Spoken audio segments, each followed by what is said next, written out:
nuti Oromoo Yemen sodaa lubbuu teenyaatiif jecha amananta teenyu jennee duuni lubbuun hin caaltu jennee bakka kanatti wanni baaneef dhumnee haa dhabamnu jechuuf alaahis keessaayis numaa dhumu jira zalaalam numaa dhajjeefama numaa hidhama arraboota hidhaaf jechaan nurra haa dhaabbatu jechaafi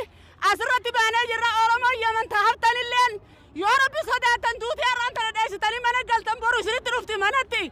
akka gabbaatanii dhiiga Oromoo lafee Oromoo cabxee shaararra satteessu dhiiga Oromoo hashaararra yaa'u kana jechaaf yoo isin dhukkubsee ilmaan Oromoo taatan akka gabbaatan jechaaf addunyaan arra beekee dhiiga keenya kana akka nuu kafaltu jechaaf duudhaaf jechaan numarratti zalaalam rabbiin qabu amata dhufaa dabraa numarratti waan dhaabbattuuf nutis bilisummaa dhaba keenya nafxanyaan nu gabroonfata malee nutillee saba bilisa tokko arrarraa haatanii ajjechaan ajaaluudha hidhamaan ummanni Oromoo kun hidhamee kun ajjeefame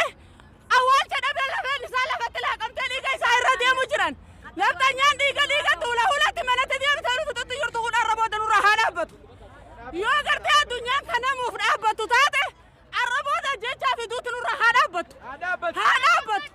Oromoo haa dhaabbatu warri har'aan tana manatti galee lubbuu fi sodaatee deeraa hayyate hadu'ee sunis shaantaa hayyateen jiru lafaa ol kaatanii tokko ta'uu qabna Oromoo tokko ta'uu qabna ajjechaa fi hidhaan duubatti nu deebiftu tokko ta'uu qabna ajjechaa fi hidhaan duubatti nu deebiftu tokko ta'uu qabna Oromoo hidhadha dhagaanillee taatu rabbiin nu bilisoomsaa ni bilisoomne Oromoo ni bilisoomne hin bilisoomnu hidhaan nurraa dhaabbatu ajjechaan nurraa dhaabbatu jechaa jiraatu hadaa mintaan nurraa haa dhaabbatu Oromoo nurraa haa dhaabbatu addunyaan nu haa beektu Jawaar mana hidhaatii nu haa bahu Baqqalaa Garbaa mana hidhaatii nu haa bahu hidhame hidhaa nu haa bahu gootonni isaan hangafee warri hidhaa jiru guutuun nu haa bahu gootonni isaan hangafee warri hidhaa jiru hundi nu haa bahu arrarraa eegaltee bilisummaan kan nu haa dhaabbatu hadu'ee ni awwaalan hafe bira dhaabban waan barbaadanii nuti Oromoo Yemen isin bira dhaabban lubbuu teenya deeraa hayyannee mana tatteenyu jennee dirree kanarratti gabbaane isin bira dhaabban karaa nuu banaa nuti gallee mirga keenya falmanna yeroo ammaa kanatti Haacaaluu Hundeessaa kan jedhamu ija Oromoodha ajjeesuudhaan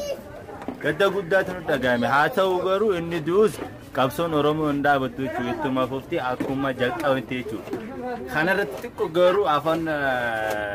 afaan uummata wayyaanee yookaan afaan uummata nifxanyaatiin xiqqoo dubbachiisu waan na gaddisiisuuf dhiifamaa waliin xiqqoo haasa'uun barbaade jechuudha rakkoon qabu dubbadhu inni min ለማለት እንደፈለኩ አማራው ወላ አብዩሁም ወላ ትግሬሙን ምንም ቢሆንም እስከዛሬ እኛ እንደፈልገ ያረጉ የእናታችን ጡታ እየቆረጡ የአባታችንን እጄ እየቆረጡ እንደፈልገ ያረጉ ነው ነገር ግን እዚህ ላይ ይብቃ ወላ አብዩን ወላ አማራውን መቼም ዛሬሙን ተመልሶ እኛ ጋር እንደማይኖር እርግጠኛ ነን ነገም እንነቀላለን ወደሁም ጠላህም ኦሮሞ ነው እኛም ተነስተናል السلام عليكم ورحمة الله وبركاته نسنين جاء يا إلمان ورمو بكا جرتني أكا خاتني نسنين جاء قما هجالو دا نوهي نمني باسو خبرا هنجرو نمالي نمني باسو هنجرو هذا لي ورمو دلت ربي هاجة جبيلا نوها خنو هذا يسالت لي ربي نوها جبيسو خاكسي مليانا خما تمان نخيس جرا نتي ورمون نتوكوكا ولا لله هندمنو نتي ورمون نتوكوكا ولا لله هندمنو نتي ورمون أكفيدا إنسان ربي خالقا نتنا جرا قما هجالو هندسان خافنا nuti Oromoo Yemen keessa rakkoo waan qabnuuf hundinuu sodaa isaatiin nuti hanqi kumbaane kanaafuu yaa ilmaan Oromoo fi duuban daddabiyaa bilisummaan uummata Oromooti if duuba hin deebina qayroo fi qayraan if duuba hin deebina bilisummaan uummata Oromooti ni duguugna lammi waan nu barbaadaa guututtu ni jirraaf ifiifillee yoo dhabamne ilmaan keenya itti guddifna bilisummaa nuti itti guddifna eegaa akkuma beekamu guyyaa har'aan tana wanni iddoo kanatti argamneef wanni wali dhufneef dhaamsa keenyas asumaan hiriira mormii du'aa Haacaaluu Hundeessaa laallate akkasumas jaalawwan keenya warreen hidhaman abbaa Qayrooti Jawaar Mahammadii fi akkasumas Baqqalaa Garbaadhaa dhaaba adda bilisummaa Oromoodhaa hogganoota gurguddoo meeqaantamni nurraa hidhanii jiranii akkasuma warreen wareegamees kumaatamaan kalakkaa'amu wareegamee jira Haacaaluu Hundeessaa boodaanii guyyaa irraa wanni asitti argamneef gara hiriira kana mormii hiriira du'aa Haacaaluu Hundeessaa laallatee isa kana gaggeessuudhaaf asitti argamne akkasumas dhaamsa dabarsuu barbaanna dhaamsa isinii dabarsuu barbaannu keessattuu Oromoo Yemen keessatti argamtan lubbuu teessan sodaattanii lubbuun teessan lubbuu Haacaaluu Hundeessaa caaltee lubbuu Jowaar Mohaammed caaltee lubbuu Baqqalaa Garbaa caaltee lubbuu hoggantoota waraana adda bilisummaa Oromoodhaa caaltee lubbuu teessan mana keessa keessanii taa'uu keessan hedduu nu gaddisiisee jira hedduullee isinitti aarree jirra jechuudha asumaan dhaamsa dabarfachuu barbaanna akkasumatti immoo dhaamsi nuti uummata Oromootiif qabnu uummanni Oromoodhaa akkuma ammaan dura beekamu wanni isaan jechaa turan namoota keenya qabsaa'ota keenya kagaara keessatti isaacha qabsaa'ee hidda mukaa nyaatee fincaan isaa dhugee isaacha qabsaa'ee gaara keessatti wanni ilaarraan tanaan bilisummaa ganfachuun nu dhorke isa kana jala deemnee godatti akka inni gartee injiraanne goonee nyaata dhoowwinee diinatti fiduudhaan goda keessatti akka inni injiraanne goonee turre isa kanaatu yaammaan tana bilisummaa teenya kan gonfanne nu godhee ture jechuudha. Kanaaf uummanni Oromoodhaa bakka jirtanitti qabsaa'ota keenya adda bilisummaa Oromoodhaa isiniif qabsaa'ee bira jiraattanii cinaa dhaabbattanii gargaartanii qabeenyaa fi nyaataa fi dhugaatiin alas akka diinaanis isaan hin barbaanne asumaan dhaamsa keenya isinii dabarsina galatooma. Ilmaan Oromoodhaa kan magaalaa sanaa keessatti argamtanii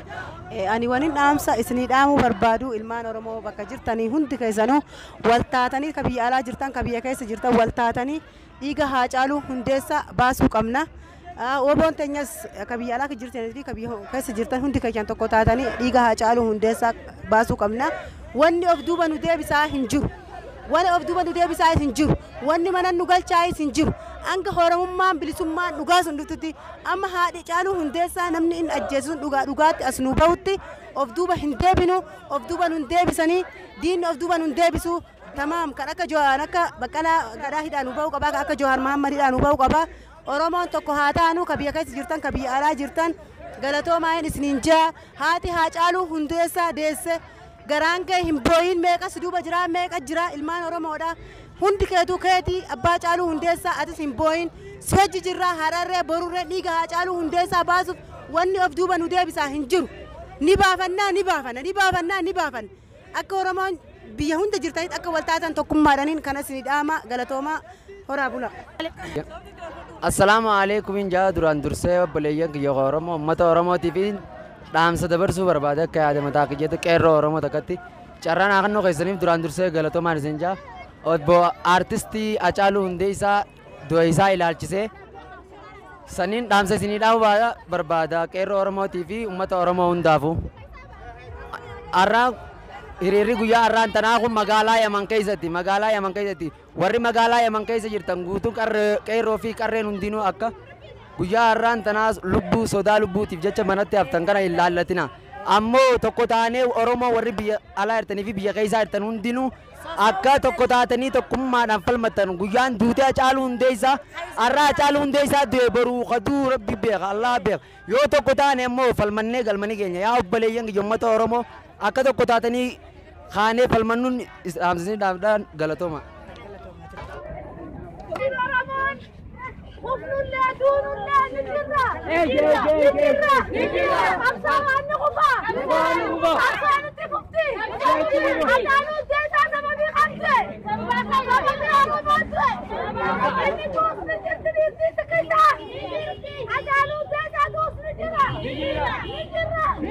Ilmaan Oromoo qeerroo jirtu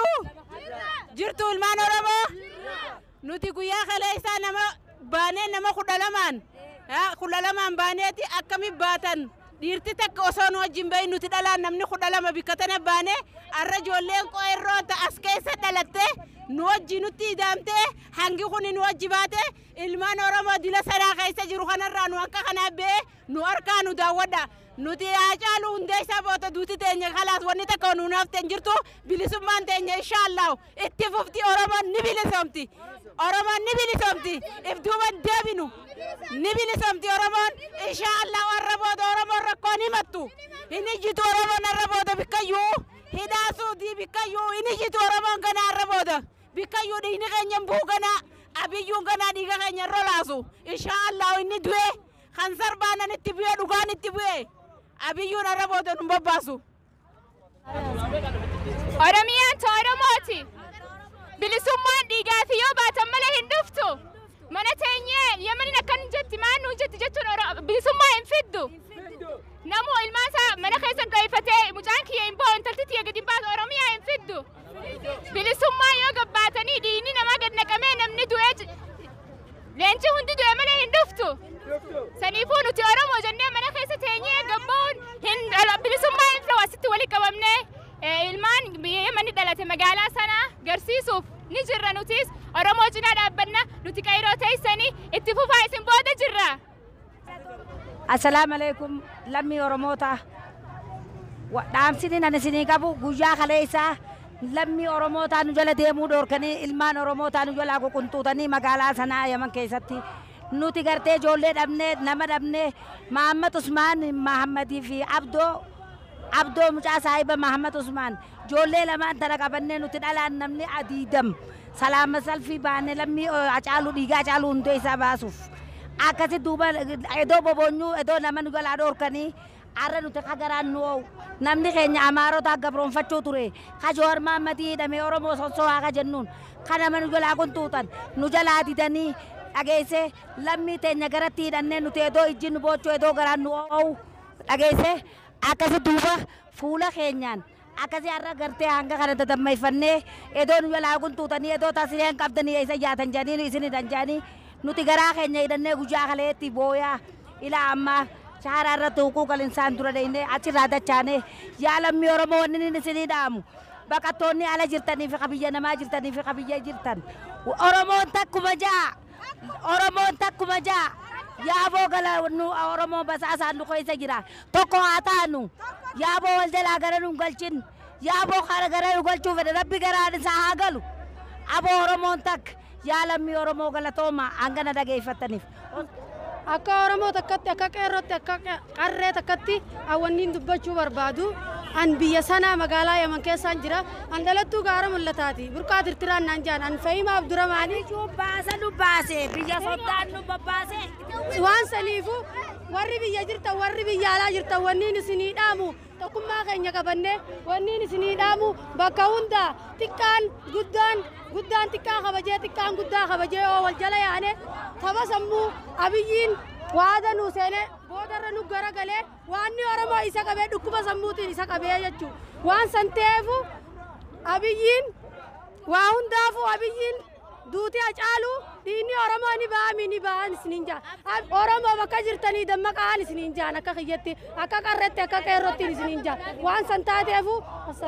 magaalaa Yemen ijoollee Yemen taasif dhallee hadooddee dhiigummaa isii Oromummaa isii beekuudhaanii hadooddee boochee faxara nama bishaan dhawun hojii baatee Jowaar keenya Baqqalaa Garbaadhaa nagee walabaan nu haa bahani Hacaaluu hundee isaadhaa qabsaan hundeedhaa Oromoo keenya biyya raasa bilisu arraas barus hin tuune ni jira Finfinneetti lafee isallee guuru bakka isaan sanduuqaan kaayan nuti lafee isaanillee guure baasnee bilisummaa hojii awwaaluu qabna dhiifamaa hojii Oromoo bilisummaan ni dhufti hin haftu hidduu dubatti hin deebiina galatooma. Waalaikum salaam wa rahmatullahi wa barakaatu yaa ilmaan Oromoo Hacaaluu hundee isaa hin duune bakka isaa gootaa jira. Dhiiga isaa kafalachuu qabna ilmaan Oromoo bakka jirtan hundaa xiqqaa fi guddaan ol kaanee dhaabbannee Yemen keessan manatti hafe yooniif gargaarsa ennee numa dhufna ilmaan Oromoo lubbuun Hacaaluu hundee isaa lubbuun Baqqalaa Garbaa ilmaan Oromoo bakka baratan bakka ta'an bahaa kibbaan hidhamanii hacuucamanii jiranirra lubbuun jabeeffannu hin jirtu lubbuu teenya nuti biyya teenya karaa nuu bananii biyya teenya gallee qabsoo itti fufuu qabna. Abadan diinni ilmaan Oromoo gannaqamee ifan hin hafu Hacaaluu hundee isaa qabriin isaa Finfinnee